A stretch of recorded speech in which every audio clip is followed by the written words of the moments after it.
your host for Public Pulse, Floyd Whiting.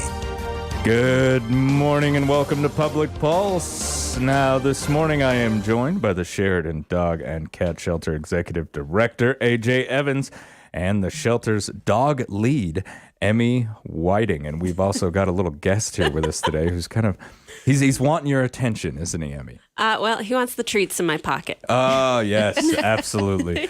He's a good-looking dog. What's his name? So this is Smokey. He is about 2 years old. He is great with dogs, cats. He's a little nervous around people sometimes, but really good dog. Really good dog. What kind of dog is he? I'd say he's a border collie healer mix, most likely. He might have a little something else in there because he is quite big, but... Yeah, he's got a very large head. Yes, he does. For like a healer type of dog. I'm surprised at the size of that head. That's more like a black lab type of head. Yeah, I was thinking maybe lab in there somewhere. Lab in there. Best guess. Now, we were talking before the show, and healers are basically the number one type of dog that you really get into the shelter, aren't they? I wouldn't say number one, but we do get a lot of healers in, and we also get a lot of shepherds, a lot of pits. Probably the main ones. And the healers and the shepherds, I mean, that kind of comes with the agricultural area in which we live. How often are you guys getting puppies now? Because I know you recently got a shipment of puppies in. I don't know what you call that. A litter pack. A litter. A litter. You recently got a shipment, right? Yeah, delivered to you, to your front door. How many of those do you have left? So we actually adopted all of them out. Oh, the puppies go quick. Except for one. So one was having a lot of medical issues. He broke his leg, and then we casted him. And as soon as we took off the cast, he broke another part of his leg that was attached to his tendon.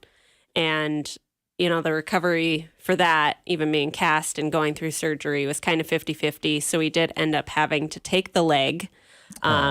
I'm telling you, it didn't slow him down in the slightest, though. He is very energetic, very energetic. And he's still over there? You guys got yourselves a tripod dog. Yes, his name is Sam. Sam. Yep. And he's available for adoption now, or are you guys still working with him? He is. He's available now. And Smokey here, he's available for adoption as well? Yes, and he is the kind of dog that, every dog has little issues here and there, and you're like, I can see why you're here longer, Yeah. But Smokey's the kind of dog I'm like, why are you still here? Why are you still at the shelter? Because you're just so sweet. Mm-hmm. You're such a good dog. And he's had no interest, not one single meet and greet. Really? Mm-hmm. That surprises me with his temperament, the way he looks. Yep. He seems like he could probably keep up with the cows. Now, one thing I know we didn't talk about how we're going to talk about this, but you're my wife. A lot of people might not realize that, but we are married. So, and I get to kind of see you go through this process with a lot of these dogs. And one thing that I do want to say is I've always appreciated your actual, the love and appreciation and the dedication that you have to these animals. And I want to point out one thing that you did with a dog recently by spending a little bit more time with him and getting to learn his temperament, which is something that we are going to talk about here. You discovered that a dog who seemed overly aggressive was actually just nervous or scared to be at the shelter. And you guys went from, we might end up having to destroy this dog, to there's no way. Yes. So he is not available yet, so I don't want to mention names, but right. he came in, and I mean, we couldn't even get near this dog. We couldn't get near his kennel even. And sometimes that happens. Yeah. Yep. And unfortunately. And he was showing teeth. He was barking at us. We would put, we have this Halloween decoration that's like a fake hand that we'll kind of test dogs out with. Put the hand in there. He'd attack it. Yeah. I mean, it was crazy. But one day he wagged his tail for me, and he gave me the sign that he wanted me to say hi. And I mean, he's cuddly. He's wonderful. I told you, I was like, if we didn't have cats at home, because he's not good with cats, I'd take him home. Yeah. I love him. He's amazing. Now, you made a video, of this quote unquote aggressive dog, and he was just acting like a puppy, all over you and seeking attention. Yep. Kind of the way that Smokey is here. Smokey's looking for that treat, though. Oh, He I knows know. that's in that pocket, doesn't he? Very treat motivated. And now, when it comes to exposing dogs to things like cats, children, crowds, to determine their temperament, how do you accomplish that over there? How do you guys, because a lot of the dogs that come in, you have no backstory on, you have no Yes. history. You got to just kind of figure it out as you go along. What's the technique you like to use to do that? So we actually have our trainer over there, Marian Eccles. She does dog assessments. And so she exposes these dogs to these things to see if they are a good fit. Recently, we had one of our employees, she's the assistant dog lead. So she's my assistant, Marcy, and she had her little sister come in. So we got to kind of test all the dogs with kids, because I think that's the one we struggle with the most. Because you don't have children. Because we don't have children there, unless we have like schools visiting and everything. And even then, they're just in the kennel, so you don't really Right. know how they'll react. I mean, every dog loved her. I was so happy to see it, because even dogs you expect, oh, there's no way that dog's going to be good with kids. Right. They surprise you. They're leaning on her. They're snuggling. Like, they're amazing. But basically, Marian, she will test dog to dog, dog to cat. She'll take them to Home Depot, kind of walk around there, see how they do in crowds. And then, like I said, Marcy's sister has been a great help in kid testing.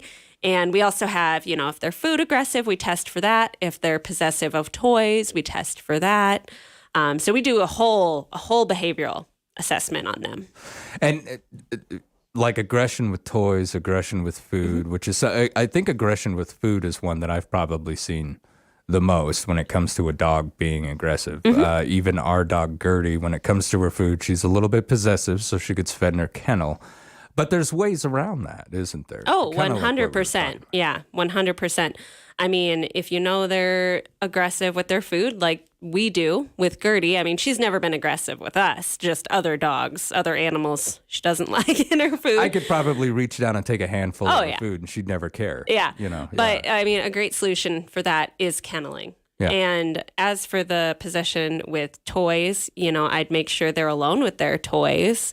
But I'm also not a trainer. So if you need extra, advice on that, I'd go to a trainer in town. Yeah. Yeah. And there's a lot of really good trainers that we have. Yes. right Amazing. here. Amazing. Now, how many dogs do you guys have over there right now?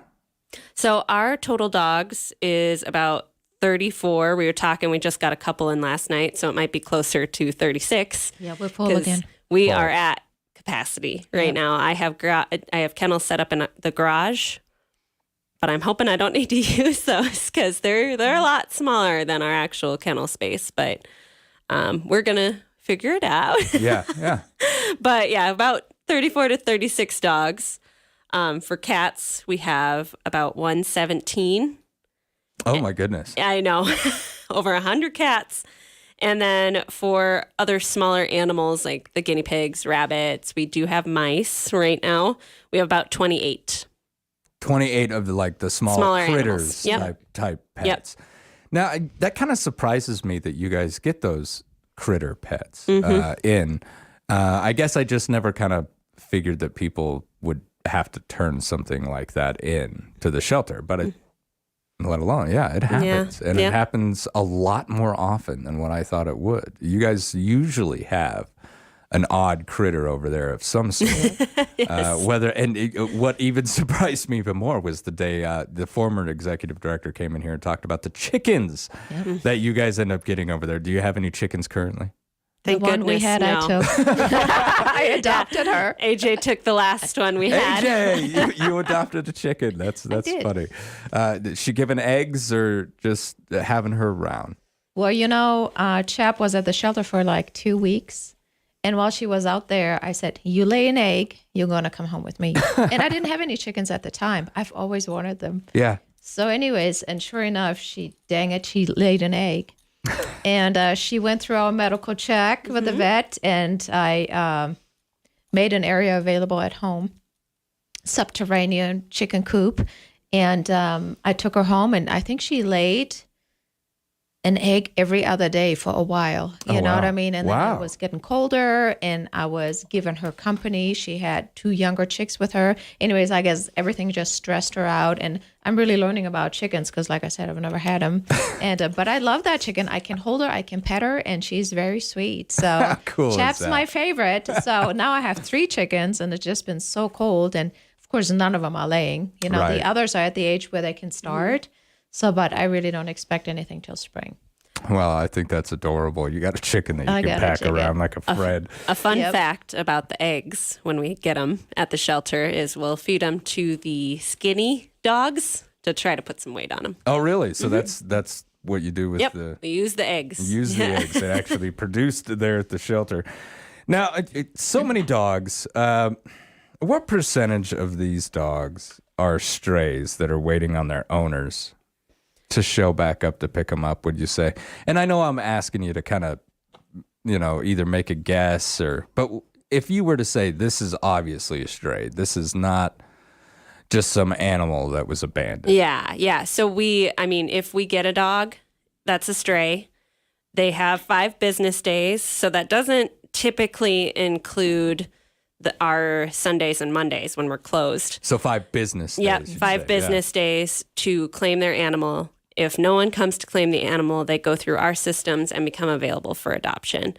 And I want everyone to know that so they do look for their animals with us, because I have quite a few up at the shelter right now that I'm really hoping get claimed because I think they're somebody's dogs. Yeah.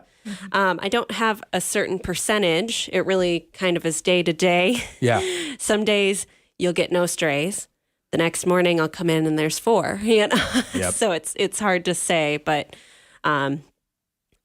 big events like storms, fireworks, things like that will make a dog run. Act different, run away, do different things. But also, you get the escape artists. We have regulars. Yeah. Unfortunately, the sheriff's office can say the same thing. Yes. Got Yes. regulars down there. But when it comes to our CSOs, they do such a great job going out there, catching some of these strays that are wandering around. Because some animals can be a bit of a nuisance, and other ones are... It surprises me, and I know I've talked about this before, AJ, when I've had you on the show. It just surprises me the amount of strays, the amount of abandoned dogs and cats here within Share. It doesn't seem like we're big enough to have this many animals show up down at the shelter. But that being said, I haven't done a lot of research to compare us to other metropolitan areas. But it just seems like there's a lot. Does it seem like there's a lot to you? I think part of it is population control, and people don't know what to do with them, Yeah. Or it happens to a stray animal and people just don't know, Yeah. and then one turns into 15. I mean, it just happens so quickly. And we'll talk about the spay neuter program a little later, but it's, we're overpopulated when it comes to animals. It just kind of really surprises me. I know I got to take a commercial break. When we come back, we're going to talk about spaying and neutering your animal and maybe helping out with the shelter down there. Because I'm here to tell you, folks, there's a lot of animals out there that need a home. All right, more with the Sheridan Dog and Cat Shelter when we return. Stay with us. This is Public Pulse on 930 KROE and 103.9 FM. Sheridan.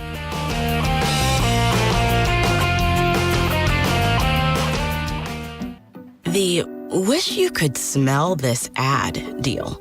Because if you could, you'd be smelling McDonald's fries right now. And they smell like McDonald's fries. Enjoy one of our $3.50 bundles, like 6-piece Chicken McNuggets, hot and spicy McChicken, or a McDouble, each paired with small fries. And add in any size Coke or sweet tea. Price and participation may vary, cannot be combined with any other offer.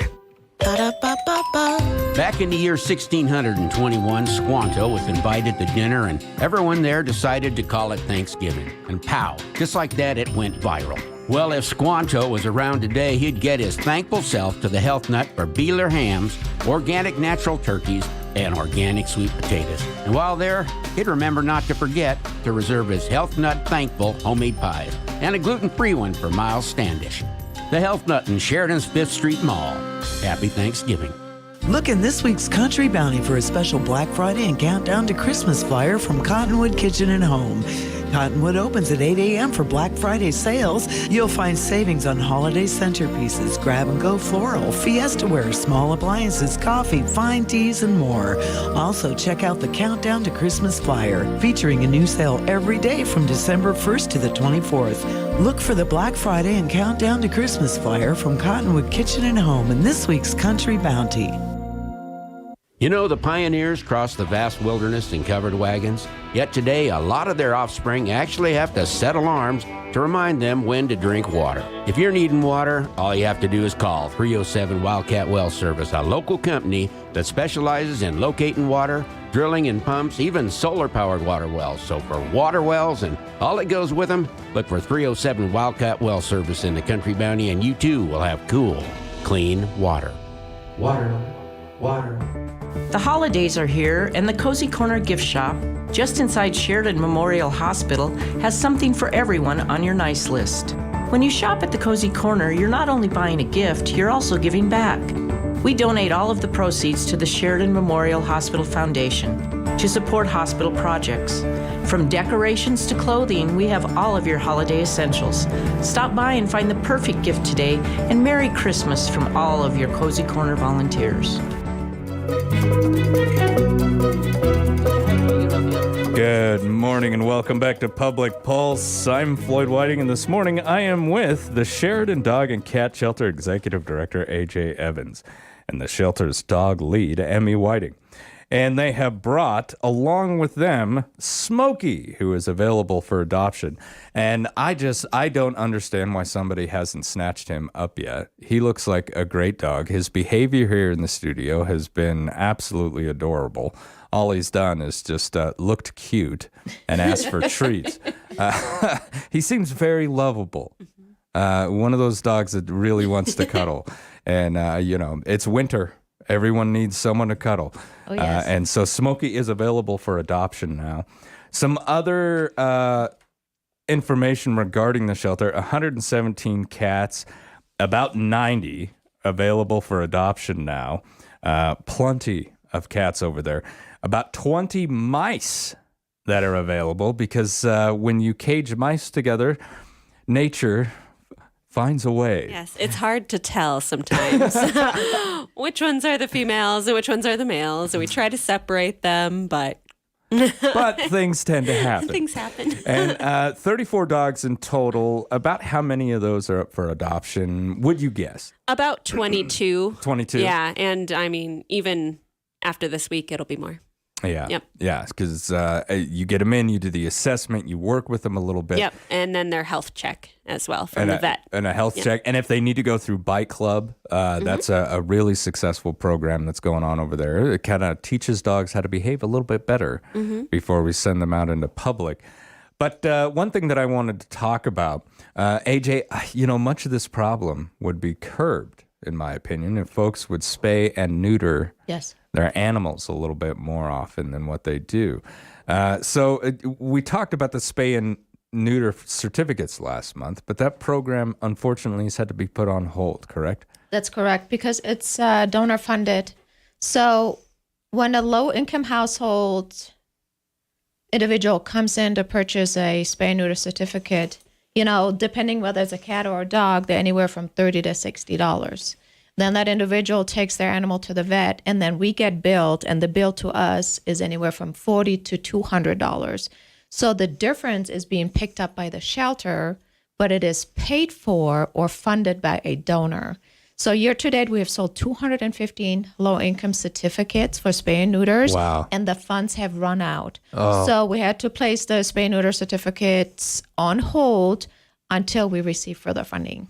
So, this program is just successful. Correct. absolutely a successful program. But the shelter could definitely use some generous donors right Yes. now.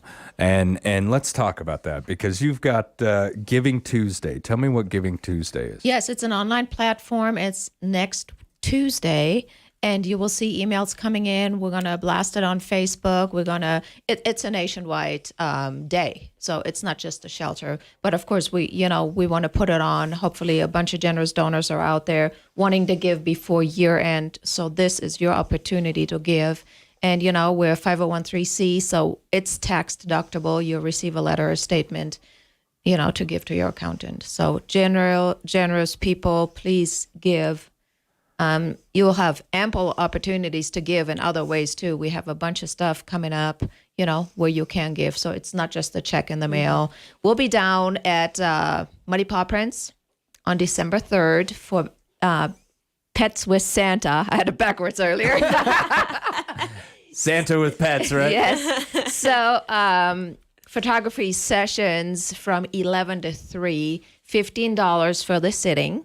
So bring your animals, and the proceeds will go to the shelter. So I will be there at the beginning of it. Come on down, bring your animals. Like I say, if you want something in return, it's a way to give, or you can go online. We have an Amazon wish list. The Sheridan Press is going to publish our wish list on the 23rd. So there's a bunch of items you can go buy, bring them to the shelter, order them online if you don't want to go out and about. I mean, there's so many ways to give in December, not just in December, but especially in December. Now, one thing that I did want to specify here, with all these animals, especially dogs, a lot of food is gone through, but the food isn't bought using donated money, correct? The food is donated to the shelter? That's correct. Pedigree donates dog and cat food, the hard food and the wet food. The only dog food that we do have to purchase, we buy a lot of canned pumpkin, because most every dog Tummy and issues. cat has tummy issues coming to us, anxiety, switching their Yep. food. So that is one of those things actually on our wish list, because we have to buy them by the case just to, transition the animal. I mean, you see a lot of diarrhea, the anxious. Yep. I mean, lots of tummy issues. And then the only other food that we go out and buy, and as you know, with inflation and the cola, I mean, we're talking $50 a bag of dog food. We buy sensitive food or we will buy specialty specialty food. foods. Yeah. Yep, for dogs and cats, just really depending on what they need. I mean, senior animals need different food because they have different needs, and we do have quite a few animals with sensitive tummies right now, so we're buying a lot of sensitive food. Yeah. And I think it's amazing that Pedigree steps up and does that. And one more time, tell us about Pets with Santa. Santa with pets, however you want to talk about it. Because this does seem like it's really cute. This is something that somebody can put on a Christmas card. Yes. This is something that you want to put on your fridge.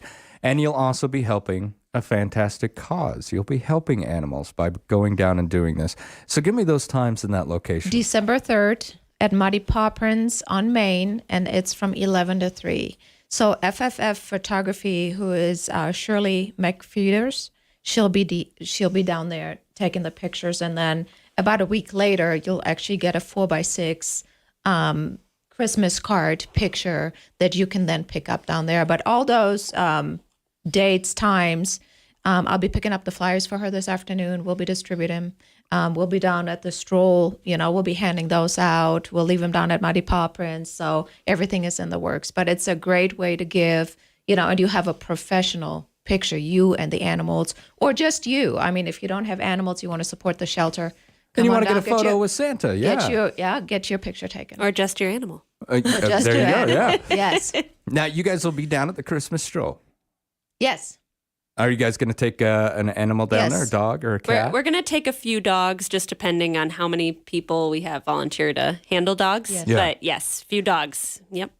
Now, Emmy, during this time of year, you guys run a program that I want to talk about that can kind of help alleviate some room Yes. up there at the Yes. shelter. As you said before we took a commercial break, you're full right now. You've got kennels in the garage Yes. that you're having to put animals in, and those are small kennels. Yeah. I mean, they're large for a kennel, but they're not as spacious as the Right. kennels we typically use. Right. With and, runs, yeah. With, yeah. You know, With outside access, everything like that, they don't have that in those kind of kennels. So Well, we have to.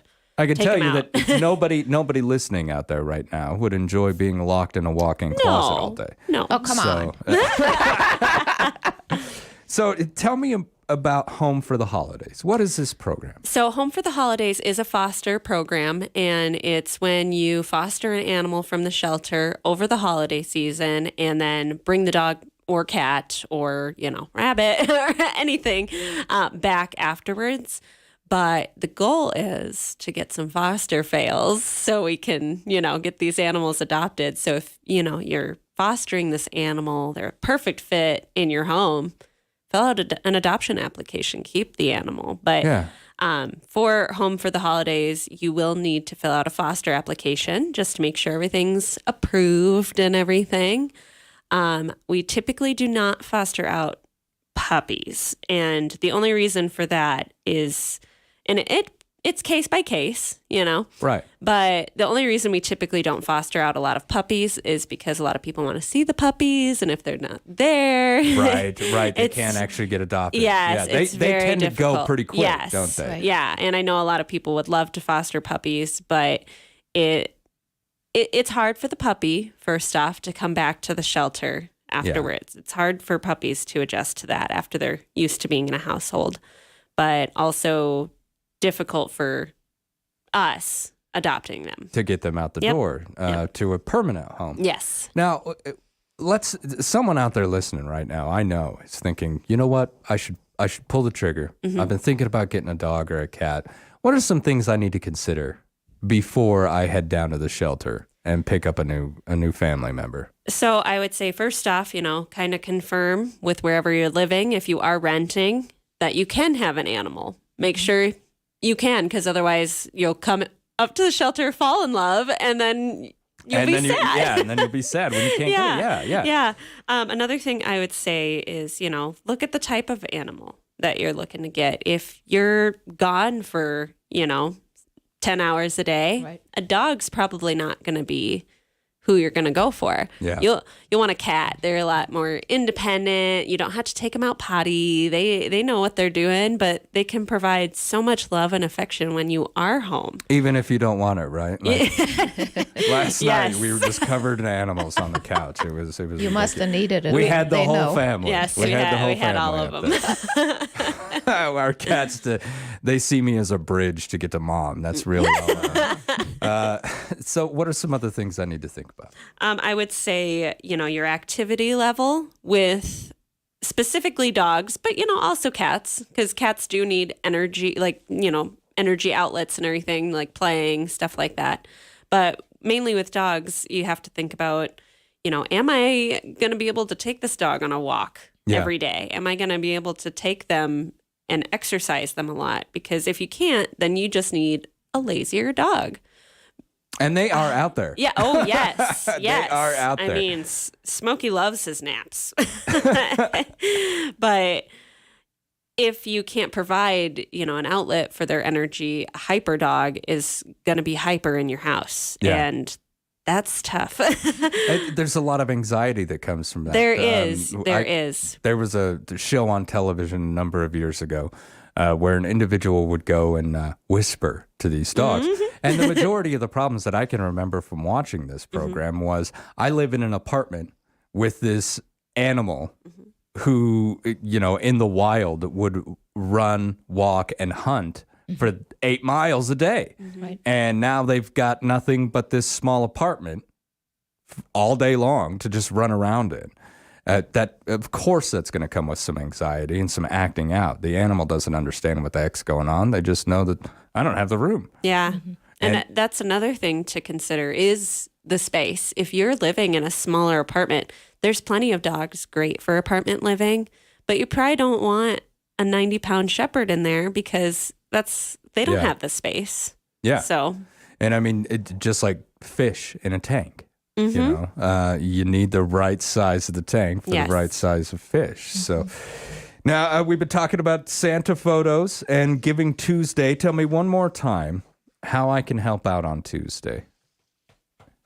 You go online, there will be a donate button, and you give large. Give large. Yes, As big please. as you can. Yes. It's absolutely needed over there. Now, you actually have, tell me about the Best Friends Animal Society National Adoption Weekend. What is this? We just had one in September where the organization actually gives us a stipend, $25 per cat, $50 for a dog. Oh, wow. That is being adopted out that particular weekend. That's fantastic. Yes, and we partner with them. They're just a wonderful organization. Like I say, we adopted out 12 animals the end of September, middle Yes. of September, and they do it, I believe, semi-annual. So we have another one coming up in December 9th through the 11th. So if you're looking to adopt an animal, that's another way to give. You know, of course, you're going to come in sooner than that, kind of look around and see what we have, make yourself, Yep. Familiar with the animal. And then to finalize the process, it would be wonderful if it happened to be that particular week, that we do it during that time frame, because it's one way of you giving without you knowing. So regardless, you spend the money to adopt the animal, but on top of that, we get that stipend from that organization. Wow. Best Friends. That's fantastic. Yes. A little bit of addition. So Yeah. one more time on those dates. It's the 9th through the 11th of December. The 9th through the 11th. Yeah. It's if you're thinking about adopting, folks, and you're thinking about going with sooner rather than later, I would suggest, that's not even that far away. No, Head on down no. there. Take a look around, Yep. see who you fall in love with, who falls in love with you. Maybe take one home for the holidays if you're thinking Yes. about it, right? So one more time, Emmy, if I was looking for a home for the holidays application, I just need to go down to the shelter and basically say, I'd love to take one of these guys home for Christmas. So I will say with the National Adoption Weekend as well, make sure you fill out an adoption application beforehand, Yes. because it sometimes Okay. takes a few days to get approved just because we are, running on only a few people working on applications. So make sure you fill it out beforehand so you can finalize on those dates, because unless the adoption is finalized those dates, we do not get that money. Okay. I'm glad you brought that up. yes. Thank you. Yeah. And then for the Home for the Holidays, you'll want to fill out a foster application. So not the adoption application, the foster application. And you can either fill it out online or come down to the shelter and we'll get you one. All right. Ladies, AJ, Emmy, thank you for coming in you. today. Thank you for bringing Smokey. Look how well behaved he's being. He's passed yeah. out. He's passed out. He's got a tummy full of treats. All right. When we come back, we're going to speak with the Wyoming Game and Fish Department. This is Public Pulse on 930 KROE at 103.9 FM. Shared. What would Christmas be without tradition, without the comfort of home, the joy of family, and the smiles of children? Sheridan Media welcomes you to open your heart this year during the 25th annual Christmas Wish campaign. Due to temporary circumstances beyond their control, some families, friends, and neighbors will struggle to make ends meet, let alone have a Merry Christmas. It is tradition for the Christmas Wish campaign to bring the spirit of the holidays to those individuals. In the past, we have assisted several people with everything from bills and food to clothing, Christmas trees, and toys for children. Please send your Christmas Wish nominations and donations to P.O. Box 5086 Sheridan, or submit them online at SheridanMedia.com as soon as possible. All wishes must be submitted in writing and must include your name and phone number. There are follow-up questions our committee will need to have answered to properly assess each wish. Wishes must be received by Friday, November 25th. Partners for this year's Christmas Wish campaign are Atlas Chiropractic, First Federal Bank and Trust, Heartland Kubota, Advanced Auto Body, A-Line Roofing and Exteriors, Wyoming Corporate Office, and Odell Construction. You grunt and groan every time you stand, bend, or reach.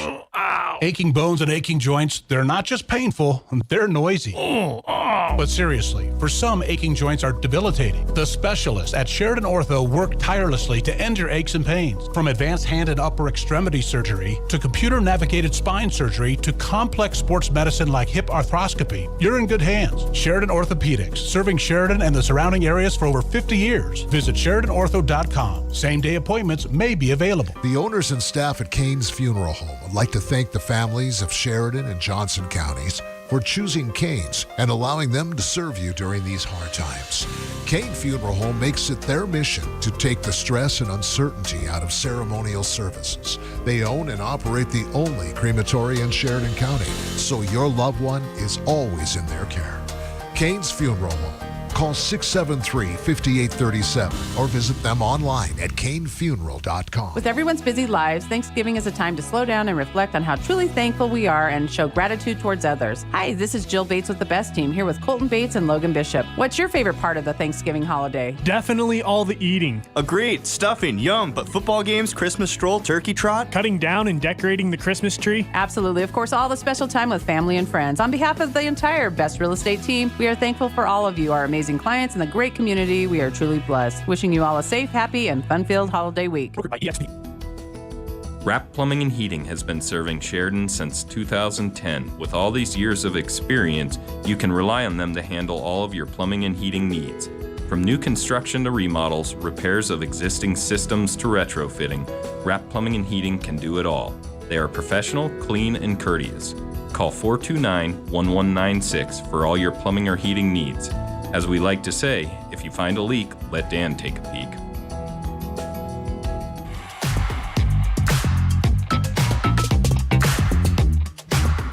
Good morning and welcome back to Public Pulse.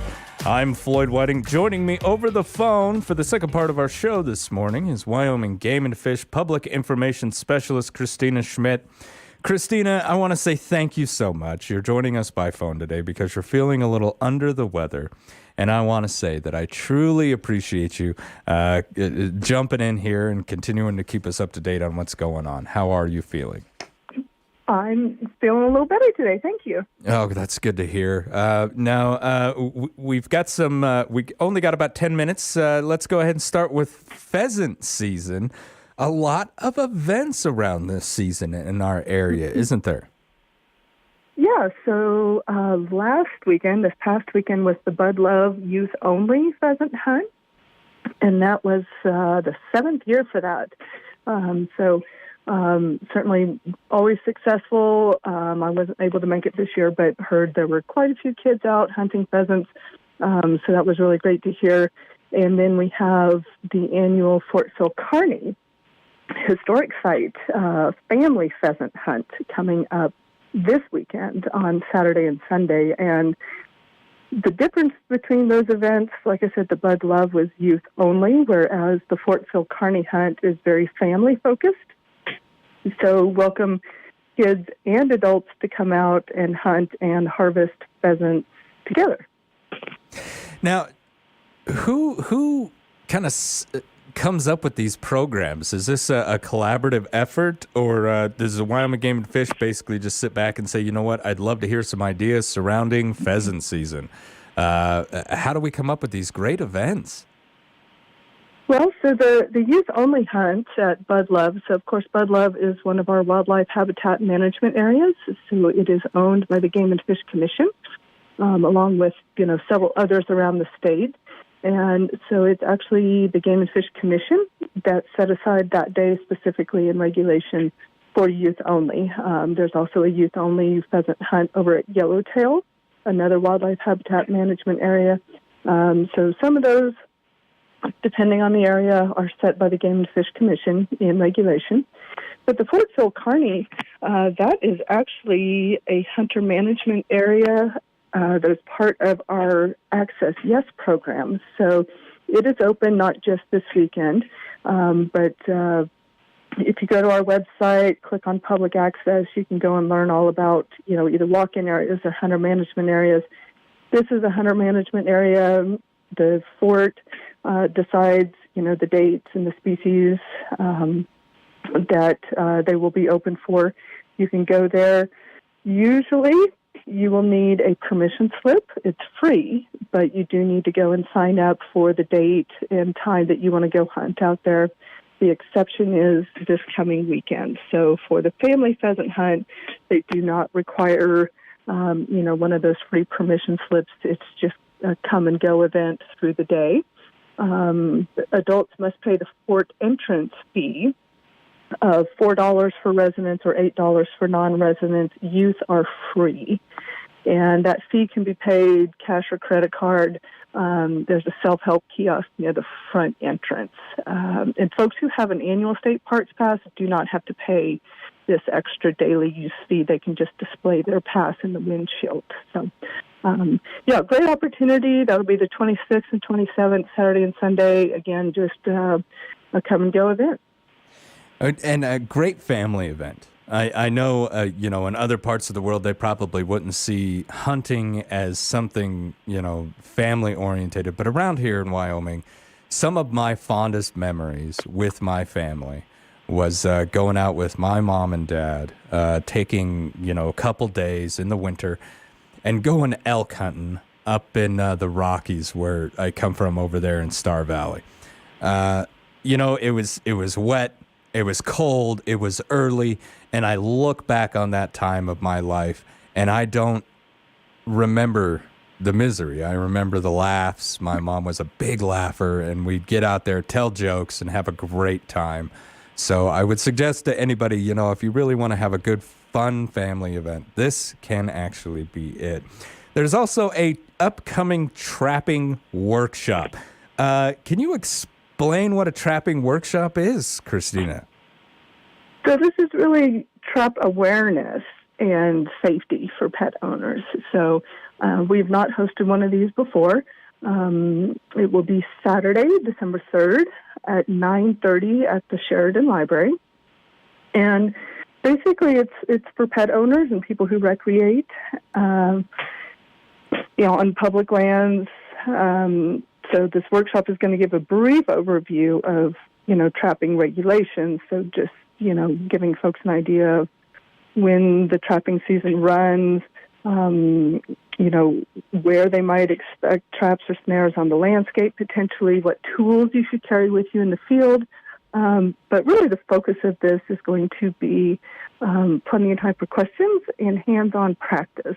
So we have several people coming to put this on, and they will actually bring some traps and snares and let people practice, see how they work, open them up, again, practice with the tools that you should carry with you in the field. So the focus is really hands-on practice and making folks aware that, there potentially could be traps and snares on the landscape. So it'll be about an hour and a half, somewhere around there.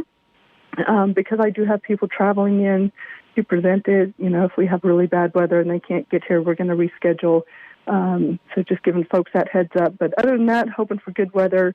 It'll be Saturday morning, December 3rd at the library at 9:30. And we welcome everyone.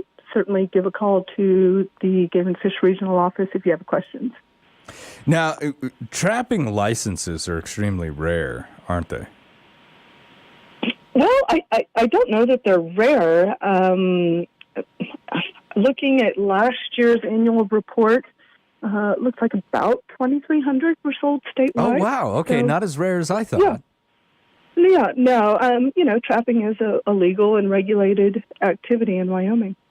So it's not something that's just supported by the, predatory boards around the state. Correct. Yeah. So there are people that purchase fur bearer licenses and do trapping of species that are regulated as fur bearers in Wyoming. Now, another season we've got coming up. Tell us about the black bear hunting season public meeting.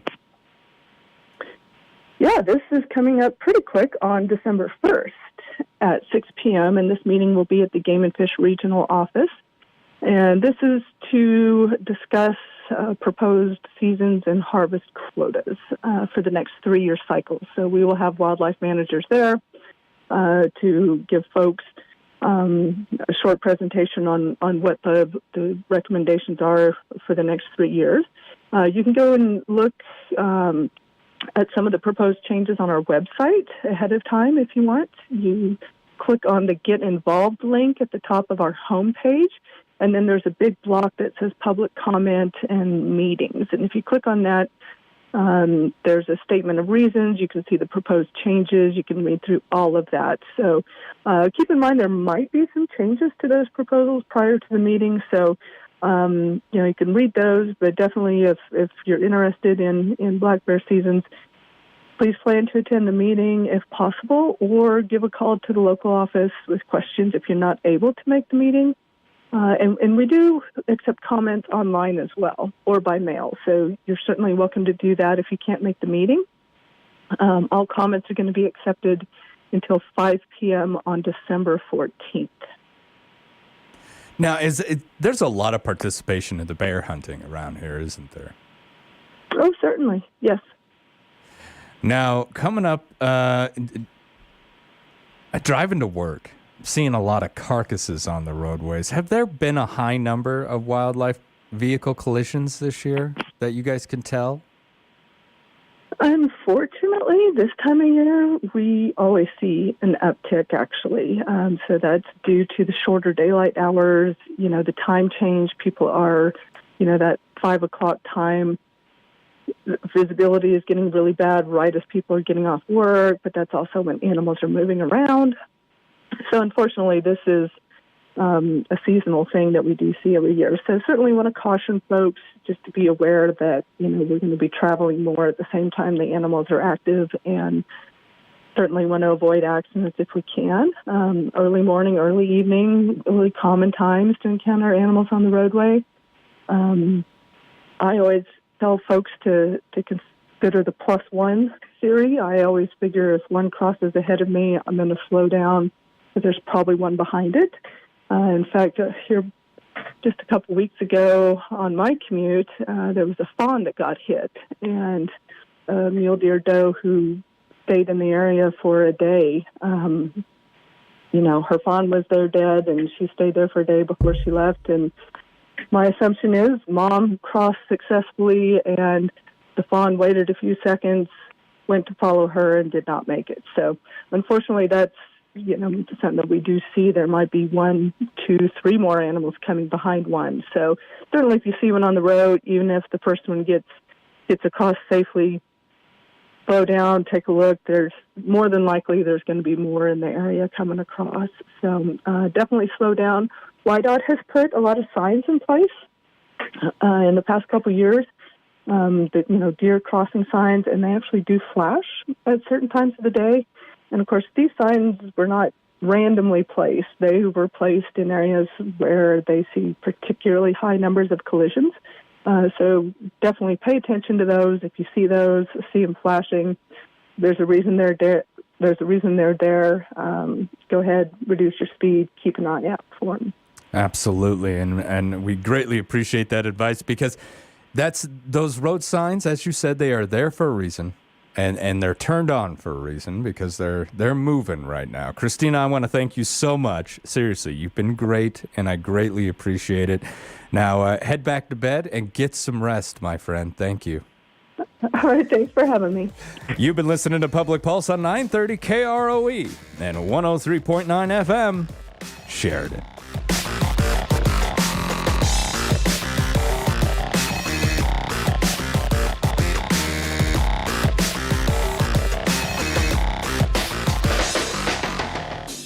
Hi, this is Dan Marshall at Captain Clean, and we offer free HVAC cleaning estimates. According to the U.S. Department of Energy, 25 to 40% of the energy used for heating or cooling a home is wasted. Contaminants in your HVAC system cause it to work harder and shorten the life of your system. Call for your free estimate and start saving money today by making your system more cost-effective and reducing how hard it has to work to